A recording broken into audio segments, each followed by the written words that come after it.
Eto na nga bang. So day 40 project endorsement, mag-exercise tayo hanggang sa may kumuha sa ating endorser. Yun. So sino ba naman mag-aakala na makaka 40 days tayo na dire-diretso exercise. Sinimulan natin to ng, syempre, nakakatamad talaga. Pero ngayon, kita nyo naman, dire-diretso na tayo. Nakapag-exercise tayo ng dire-diretso. Yan. Upo muna ako kasi nag-start na rin ako. Ngayon yung gloves natin, ang ganda. Sa TikTok ko lang rin nabili to. So, sa mga gusto ng gloves, ayan, promote ko na lang rin. Hindi na meron siyang dito. So, yun. 40 days natin ngayon. Ano bang kakaiba? Wala namang kakaiba eh. Bukod sa araw-araw tayo na nakakapag-exercise na nakakatuwa rin. Kasi, yun nga, sabi ko, nung sinimulan ko to, parang, sige, ganun lang. Simulan lang natin, di ba? Though, wala pa rin naman talaga tayong endorser. Pero, marami ang pinaka-improvement natin is yung self-improvement. Ay, meron tayong self-improvement talaga. So, feeling ko naman, sa nakikita ko, yan, dire-diretso na rin tayo nagbabawas ng kain. Pag nagtagal pa to ng dire-diretso na ganito, naging consistent tayo, for sure, malaki talaga yung pagbabago. Malaki rin makikita ng iba, makikita natin sa sarili natin na yun, so sobrang daming pagbabago, pero sa ngayon wala pa naman talaga dahil syempre sobrang tabangan natin ng mga nakaraan, pero at least nakapag-start tayo. Sabi ko nga 40 days, hindi to basta-basta na nasubukan na natin. Target naman natin is day 5,000, di ba? So 13 years yun. Habol tayo, syempre tumatanda na tayo eh, di ba? Mas magiging maganda yung yung buhay natin, na haba pa buhay natin, sana. Diba? Wala namang may alam, pero pag ganito ginawa natin, sure ball, maganda naman talaga magiging result na nito. Proper diet, exercise every day.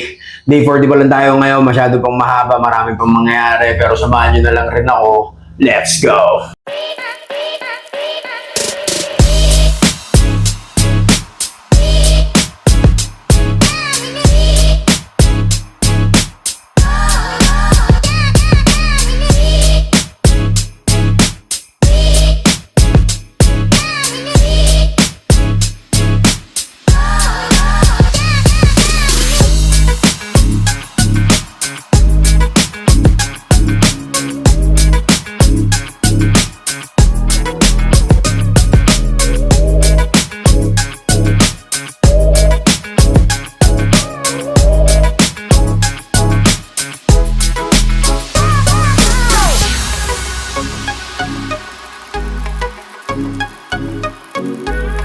So yun, day 40 nakatapos na tayo, nagpapa-cool down na lang rin ako. Yan, nagbibisikleta na lang ako.